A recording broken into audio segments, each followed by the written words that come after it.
మేము కూడా ప్రభుత్వం ఏర్పడిన తర్వాత కనీసం ఒక 6 మాసాల సమయం వాళ్ళకి ఇవ్వాలని మేము అనుకున్నాం. కానీ ఈరోజు బడ్జెట్ చూస్తే ఏ ఒక్క పాలసీ ఫార్ములేషన్ జరగలేదు. వ్యవసాయం ఉంది, మేము 2 పంటలకు కూడా ఇచ్చినాం రైతు బంధు.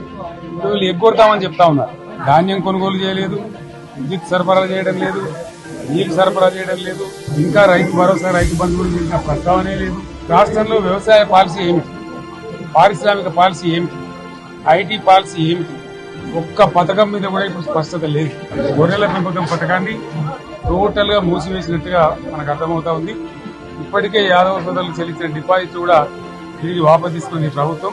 దళిత వర్గాల కోసం గణితంలో ప్రవేశపెట్టిన విప్లవాత్మకమైనటువంటి దళిత బంధు పథకాన్ని ప్రస్తావన కూడా లేదు.